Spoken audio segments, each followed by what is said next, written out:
A Bíblia ensina que foi dado um nome neste mundo, um único nome. Foi dado um nome debaixo do céu, no universo. E não foi o nome Buda, não. Não foi o nome Maomé, não. Não foi o nome Lao Tse, não. Foi dado um único nome, que todo joelho vai se dobrar. No céu, na terra, nos buracos negros, todo joelho, toda língua vai confessar que Jesus Cristo é Senhor, para a glória de Deus Pai. Não é uma questão de religião, não. Não é uma questão de religião, é Jesus Cristo. Jesus Cristo é o Senhor, para a glória de Deus Pai. E toda boca, querendo ou não, desejando ou não, por bem ou por mal, vai estar lambendo o chão. E quando o nome de cada ser humano for chamado, aquele grande dia, Luana, ela vai dizer, Jesus Cristo é Senhor. Márcio, Jesus Cristo é Senhor. Os grandes filósofos, Aristóteles, ele vai dizer, Jesus Cristo é Senhor. Buda, ele vai dizer, Jesus Cristo é Senhor. Cada boca vai confessar que Jesus Cristo é o Senhor, para a glória de Deus Pai. Aleluia. Você não segue uma religião. Você, se você entende o cristianismo corretamente, você não segue uma igreja. Até porque os batistas têm 400 e poucos anos e o cristianismo tem mais de 2000. Então você vê que, por lógica, você não está seguindo uma mera denominação. Você segue uma pessoa viva que ressuscitou dentre os mortos e vive para sempre. E o seu nome é Jesus Cristo. Amém? Eu fiquei inspirado pelo cântico. Isso não tinha nada a ver com nada que eu ia dizer, mas fiquei inspirado pelo cântico. Nós vamos considerar hoje à noite um segmento pequeno, mas importante, um tanto misterioso da palavra do Senhor, Apocalipse. Chegamos no último capítulo. Quantos tem o texto santo hoje à noite? Ergam-no. Ótimo, muito bem. Nós vamos começar hoje à noite o exame do último capítulo de Apocalipse, e hoje à noite nós vamos examinar apenas 5 versículos. É uma unidade bem contida. Apocalipse 22, de 1 a 5. Aqueles que acharam, digam amém. Amém. Então me mostrou o rio da água da vida, brilhante como o cristal, algumas traduções, claro como o cristal, que sai do trono de Deus e do trono do Cordeiro. No meio da sua praça, de uma e outra margem do rio, está a árvore da vida, que produz 12 frutos, dando o seu fruto de mês em mês, e as folhas da árvore são para a cura dos povos. Nunca mais haverá qualquer maldição. Nela estará o trono de Deus e do Cordeiro. Os seus servos o servirão. Contemplarão, admirarão, olharão a sua face, e nas suas frontes está escrito o nome dele. Então já não haverá noite, nem precisam eles de luz de candeia, nem da luz do sol, porque o Senhor Deus brilhará sobre eles, e reinarão pelos séculos dos séculos. Amém? Pouco nós de fato sabemos a respeito do estado eterno. Como exatamente será a dinâmica? Uma vez que acabou o milênio, os mortos foram todos julgados, os cristãos compareceram diante do Bema, que é o trono de Cristo, para acessar galardão, e também Os ímpios compareceram diante do grande trono branco para juízo, para condenação. Isso está tudo vencido. Agora nós então entramos no estado eterno. E é do que trata este pequeno segmento que nós lemos aqui, o estado eterno. Devia estar escrito aqui. O versículo 1 destaca 3 pontos. Mantenham o texto santo aberto, que nós vamos examinando versículo por versículo ao longo da nossa breve reflexão. O primeiro versículo do capítulo 22 destaca 3 coisas: água da vida, claro como cristal, e 3, procedia do trono de Deus e do Cordeiro. A água é a sustentadora da vida física. 70% do corpo humano, mais ou menos, é constituído por água. E o Espírito Santo de Deus é comparado à água neste versículo aqui. Esta imagem, a imagem que nós lemos, vem do profeta Ezequiel. Em casa, se você está tomando nota, você pode ler o contexto de onde esta imagem é derivada. Ezequiel 47, vai aí do 1 ao 12. Em Ezequiel 47, principalmente o versículo 9, há uma imagem de um rio que vai penetrando e vai levando vida. Lá, essa água, onde ela penetra, onde ela vai, ela carrega consigo vida. Jesus também empresta essa imagem, essa mesma imagem de água, rio e vida no Espírito em João 7, 37 a 39. Jesus diz: se alguém tem sede, venha a mim e beba. Quem crer, quem coloca a sua confiança em mim, do seu interior fluirão rios de água viva. Ao que ele está se referindo? Ele está se referindo ao Espírito, que mais tarde eles receberiam. Quando nós somos regenerados, quando nós nascemos do Espírito, quando nós nascemos outra vez, nós passamos a ser conduzidos, ou deveríamos ser conduzidos pelo Espírito Santo. Esta condução é parcial, porque a carne milita contra. A nossa carne, que ama o pecado, milita e luta contra a orientação do Espírito. Todavia, no nosso estado eterno, nos nossos corpos glorificados, o Espírito vai desempenhar esta imagem que Ezequiel fala, da água conduzindo. Nós seremos, naquele estado, totalmente conduzidos pelo Espírito Santo. E é interessante que a vida que nós receberemos, assim como hoje nós recebemos vida pelo sangue, o nosso corpo vai receber a vida do Espírito de forma total. Nós não teremos sangue, nós teremos apenas carne e osso. Já já eu vou mostrar. Durante este período de Adão até a consumação dos séculos, a vida da carne está no sangue. Levítico 17, 10 e 11. Levítico 17, 10 e 11. Todo israelita ou estrangeiro residente que comer sangue de qualquer animal, eu me voltarei contra este que comeu sangue, e o eliminarei do meio do seu povo. Por que razão? Porque a vida da carne está no sangue, e eu dei o sangue para vocês, para que vocês façam propiciação, ou seja, para que vocês façam pagamento pelo pecado.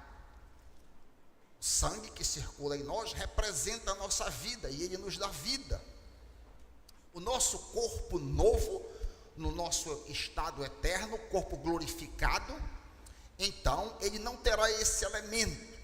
Sabemos que ele terá carne e osso, Porque no corpo glorificado de Jesus, esses dois elementos estavam presentes. Lucas 24, 36 em diante, Jesus vem, se vocês quiserem conferir, Lucas 24, enquanto falavam, o próprio Jesus surgiu no meio deles, saudando, Lucas 24, 36, a paz esteja com vocês. Mas o grupo ficou muito assustado, pensando que via um fantasma. Por que se assustam? Perguntou Jesus. Por que duvidam que seja realmente eu? Olhem as minhas mãos, olhem para os meus pés, estão vendo que sou eu mesmo, disse Jesus. Toquem-me, toquem em mim. Eu não sou nenhum fantasma. Eu estou lendo uma paráfrase, tá? Estou lendo uma paráfrase que eu penso que explica melhor. Eu não sou nenhum fantasma, porque os fantasmas não têm carne e osso, como veem que eu tenho. Então, o corpo glorificado, o nosso corpo eterno, vai ter carne e osso. Faz sentido para os irmãos? Está aqui o corpo de Jesus, a primícia dos corpos glorificados. O nosso corpo vai ser igual ao corpo de Jesus, então nós teremos carne e osso, como Jesus tinha. Para que não ficasse dúvida na cabeça daqueles que estavam olhando para Jesus ressuscitado, isso aqui está no finalzinho do Evangelho de Lucas, Jesus disse assim: vocês têm alguma coisa aí para comer? Para que não ficasse dúvida. Tem algo para comer? Está aí no texto de vocês. Então, deram-lhe um pedaço de peixe assado. E Jesus pôs-se a comê-lo enquanto observavam. Note também que no nosso estado eterno, nós comemos, como Jesus comeu. Coisa interessante, não? Nós comeremos como Jesus comeu. Nós beberemos como Jesus bebeu. Por sinal, em Lucas 22, se você olhar Lucas 22, 29 e 30, você vai descobrir que Jesus promete que nós vamos comer e beber. Jesus promete que nós vamos comer e beber. Olha aí Lucas 22, no nosso estado glorificado. E eu lhes designo um reino, assim como meu Pai o designou a mim, para que vocês possam comer e beber na minha mesa, no meu reino, e sentar-se em tronos. No reino de Deus, então, nós vamos comer e beber. Existe um debate, que eu não tenho certeza se isso pode ser dirimido de uma vez por todas. O debate é: será que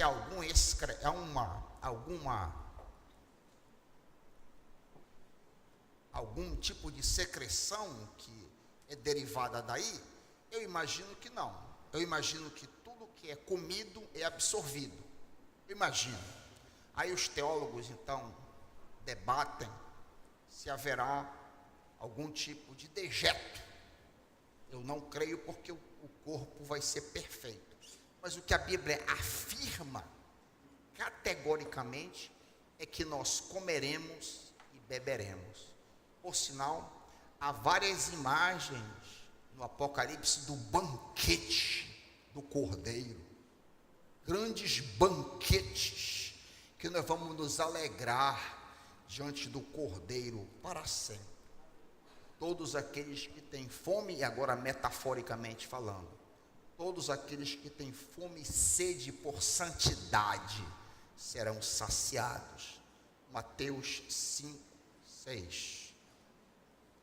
O que nos interessa, mais precisamente, é que no estado eterno que nós estaremos, o Espírito fará o papel que o sangue faz hoje.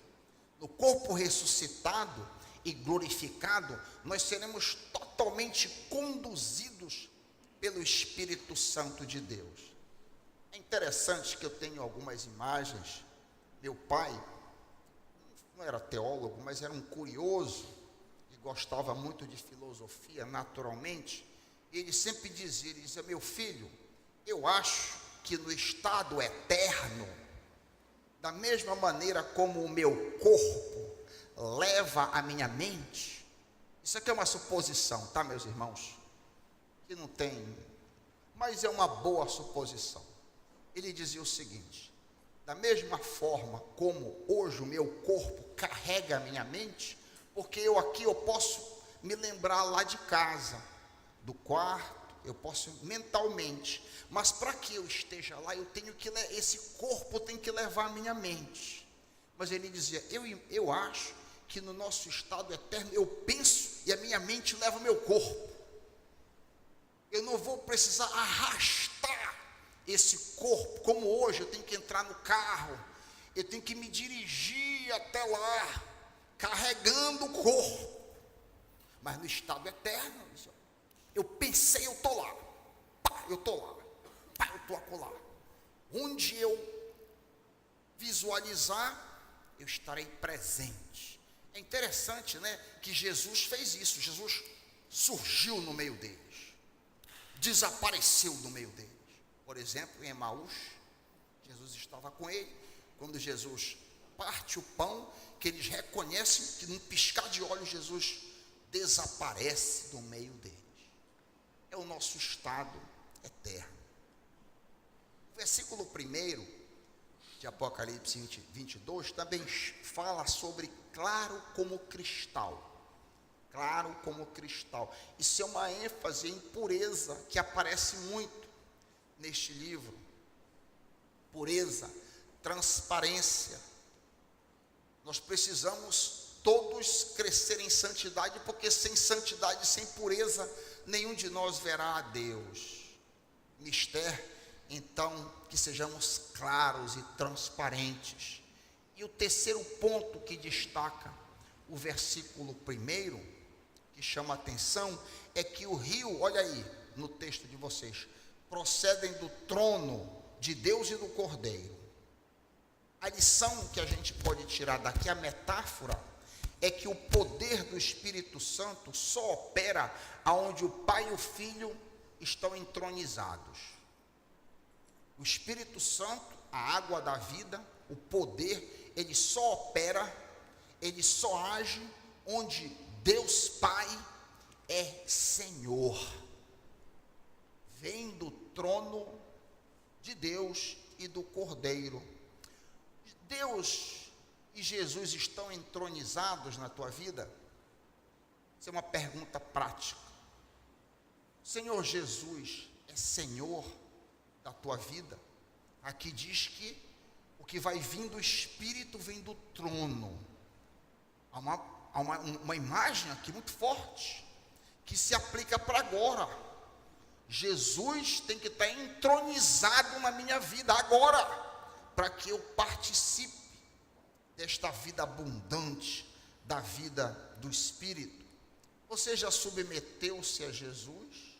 É Ele seu Rei e Senhor? Se Ele não reina no teu viver, o Espírito Santo não vai operar no teu corpo. Só se ganha a vida de Deus quando morremos para nós mesmos, quando crucificamos a carne. É muito importante notar que somente a árvore da vida estará presente no céu, pois a árvore do conhecimento do bem e do mal não tem lugar nas moradas eternas, porque é possível ganhar conhecimento sem se negar a si mesmo.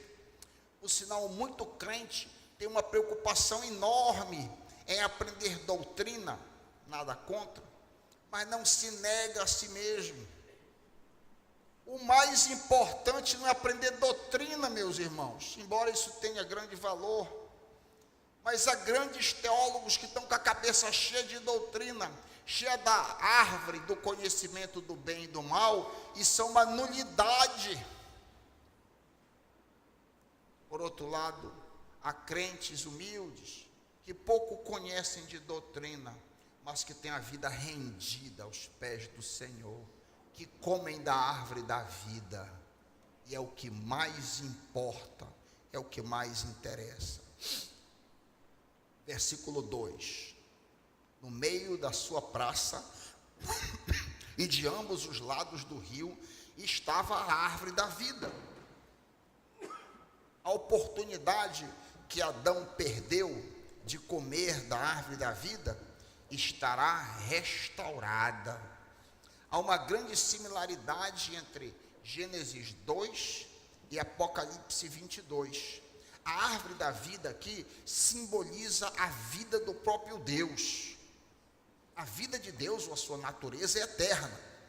Essa natureza ou essa vida estará disponível para o homem. É muito interessante notar que a vida de Deus não é apenas eterna no sentido que não acaba. Isso aqui é muito interessante. A vida eterna de Deus, repito, não é apenas o fato que a vida de Deus não acaba, porque também a punição eterna não acaba. A vida que nós teremos, o gozo celestial eterno em Deus, é verdade, ele não terá fim, mas ele é diferente da punição eterna também. Qual é a diferença? É que a vida de Deus, a vida eterna de Deus, não teve princípio. Não tem princípio, nem tem fim. Mas os estados de punição eterna do ímpio e o estado de vida eterna do justo, daquele que aceitou Jesus, são ambos sem fim, mas o do justo, como participa em Deus, também não teve princípio. É a diferença entre a vida eterna de Deus e o sofrimento eterno do ímpio. Por sinal, a mesma palavra é utilizada, a palavra aionios. Jesus diz em Mateus 25:46, com relação ao céu e ao inferno, Mateus 25:46. O ímpio irá para o castigo aionion, eterno, mas o justo para a vida aionion, eterna. Então, essa é a duração que tem, a duração do gozo celestial. A diferença da vida de Deus e que nós vamos participar é porque no caso de Deus não tem princípio e nós vamos ser encaixados, por assim dizer. Nós vamos ser colocados nesta vida que não tinha princípio. Amém, meus irmãos? Esta é a árvore da vida, a árvore que você e eu vamos participar. Uma árvore sem princípio. Esta vida, essa natureza divina, ela é mediada por Jesus Cristo. Lemos em João 17, 2 e 3. O Pai deu a Jesus autoridade sobre toda a humanidade, para que conceda vida eterna a todos os que lhe deste. E o que é a vida eterna? Que te conheçam o único Deus verdadeiro e é Jesus Cristo a quem enviaste. Você que me ouve, você já recebeu essa vida eterna?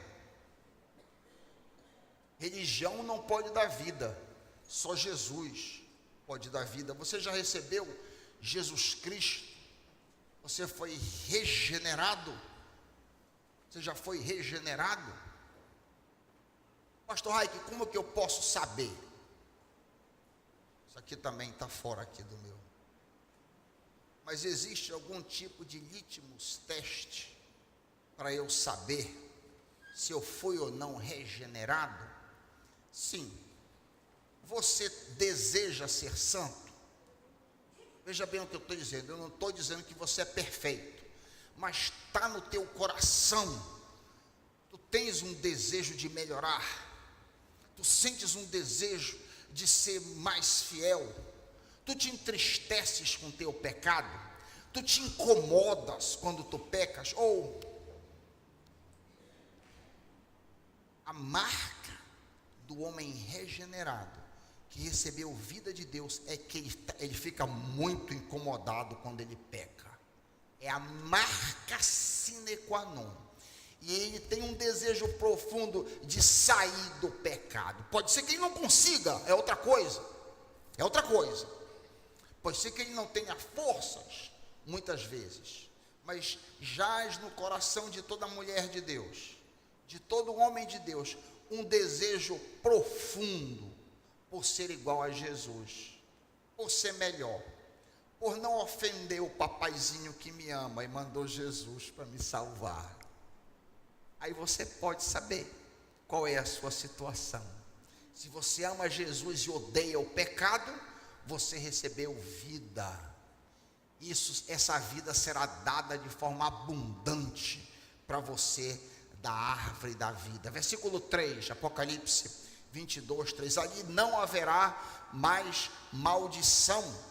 Nela estará o trono de Deus e do Cordeiro, uma repetição. Versículo 2. E os seus servos o servirão. Em Gálatas 3:13, aprendemos que Jesus nos retirou, nos redimiu da maldição da lei, quando ele mesmo se tornou maldição em nosso lugar. Nós só podemos receber essa vida por causa de Jesus, porque Jesus pagou no nosso lugar. Então nós somos removidos dessa maldição do pecado. Isso acontece aqui neste mundo mesmo. Embora fiquem ainda traços dessa maldição, por exemplo, nós continuamos morrendo. A morte é uma punição pelo pecado. Todo ser humano que morre é um atestado de Deus dizendo: está aí a punição pelo pecado, porque o projeto original de Deus era que nós fôssemos eternos. Quando Deus criou o homem, o projeto original, repito, era para que nós fôssemos eternos. Estávamos ali em um período de teste, de transição, e se nós obedecêssemos, nós teremos acesso à árvore da vida. Quando caímos, foi colocada uma proteção ao redor da árvore da vida, e ela está reaparecendo aqui no versículo 2, onde nós vamos ter essa vida eterna. Mas todas as vezes que alguém morre, há um atestado diante de nós que a maldição está ainda no mundo, embora nós tenhamos sido regenerados por Cristo Jesus. Porém, também existe evidência dessa regeneração em nós. Quando nós somos regenerados, perdemos o medo da morte, ou deveríamos perder o medo da morte. Eu já vi pastor aqui, falando aqui, que se treme diante da morte. Que péssimo testemunho, que péssimo testemunho. Como é que um pastor abre os lábios para dizer isso aí? Paulo diz: onde está, ó morte, o teu aguilhão? Há um temor natural, mas não há o pavor da morte é retirado. Isso são evidências de que nós somos regenerados. Existe paz interior, existe vitória sobre a ansiedade, existe vitória sobre o amor ao dinheiro. São evidências de uma nova vida. Note também que o versículo 3 fala sobre servos. Os seus servos o servirão. No livro de Apocalipse, vemos que somos servos ou escravos, doulos, somos escravos do Senhor. Jesus só é salvador daqueles que Ele é Senhor. Nós já dissemos isso ainda há pouco. Jesus é teu Senhor? Senhor é aquele que manda. Jesus manda na tua vida. Os seus servos o servirão. É interessante também que diz o texto: o servirão. Vai haver serviço no nosso estado eterno. Coisa, né? Nós vamos trabalhar no nosso estado eterno. Nós não sabemos os detalhes de como vai ser isso, mas a nossa vida no nosso estado eterno, quando nós estivermos para sempre com o Senhor, não é só louvar, bater palma e adorar. Também é isso. Também é isso. Nós vamos louvar para sempre, mas nós vamos trabalhar. Vai haver trabalho para nós fazermos. Pastor Raik, exatamente que tipo? A Bíblia não diz que tipo de trabalho. O que nós sabemos é que Deus ama o trabalho. Quer uma evidência disso aí? Jesus diz assim: João 5,17. Meu Pai trabalha até hoje. Quando Jesus veio, já fazia milênia que a criação havia acabado, mas Jesus diz: meu Pai trabalha até hoje, e eu trabalho também. Nós vamos trabalhar no nosso estado eterno. A Bíblia diz que nós vamos julgar os anjos. É difícil conceber como vai ser isso aí, mas vai haver muita atividade para nós. E que honra para nós servirmos o Criador do universo. Temos uma vida cheia de atividades. Versículo 4, e o verão a sua face. Versículo 4, este é o maior privilégio do universo, contemplar a face de Deus, adentrar a presença do Criador. Os teólogos medievais chamavam isso a via mística, olhar o rosto de Deus. Sabemos que vai haver muitas alegrias indizíveis, alegrias para além da nossa compreensão, quando estivermos nesse estado. Há vários textos que falam da alegria da presença de Deus. Far-me-ás ver a vereda da vida, na tua presença abundância de alegrias, a tua mão direita há delícias perpetuamente. Nós vamos ter alegrias que são para além da nossa capacidade de suportar. Este corpo não suporta as alegrias e os gozos que nós experimentaremos quando nós estivermos diante do Pai. Há vários outros textos, Isaías 51:11, os resgatados do Senhor entrarão em Sião com cântico, alegria eterna coroará as suas cabeças, júbilo e alegria se apossarão deles. Eita ferro, júbilo e grande alegria teremos diante do nosso Criador. Amém, meus irmãos? O texto também diz que nós vamos contemplar a face de Deus. Nós vamos ver com os nossos olhos. Para pensar comigo aqui, tem que ser um corpo glorificado, porque esses olhos de carne e osso não suportam nem olhar para o sol. Tu já tentaste no meio-dia, quando não tem nuvem, arreganhar os olhos e olhar para o sol a pino? É impossível. Tu ficas cego se tu fizeres isso. Um sol a pino, sem nuvem, com a luz.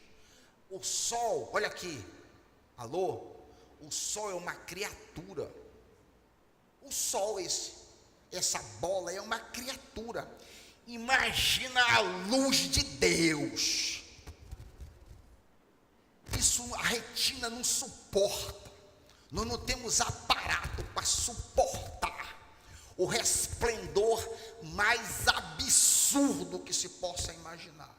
E nós veremos o Senhor, verão a sua face, e nas suas frontes estará o seu nome. E ali, diante de tanta luz, versículo 5, não haverá mais noite, não necessitarão de luz de lâmpada, nem da luz do sol, porque o Senhor Deus os alumiará, e reinarão pelos séculos dos séculos. Haverá neste lugar eterno abundante luz. Sabemos que Deus é luz, é parte do seu ser, assim como Deus é amor, é parte do seu ser. Deus é verdade, é parte do seu ser, justiça. Deus é luz. E a escuridão, as trevas estão em contraste com essa luz. O que a luz representa aqui, de uma forma metafórica? Representa santidade, pureza. É o mesmo tema que fica voltando em Apocalipse. Pureza, transparência, santidade. Por isso, diz Pedro, livrem-se da corrupção do pecado, para que sejais luz no mundo. Jesus diz: eu sou a luz do mundo, quem me segue não andará em trevas. Por último, você tem tentado andar da luz? Amigo, amiga, você tem tentado andar na luz? É o treinamento para que nós andemos diante do Pai. O treinamento aqui, nesse mundo, é nós irmos nos livrando dos nossos pecados e andarmos em luz, para que quando a gente chegue diante da luz do Pai, tenhamos grande alegria. Que esse estado eterno seja cobiçado por ti.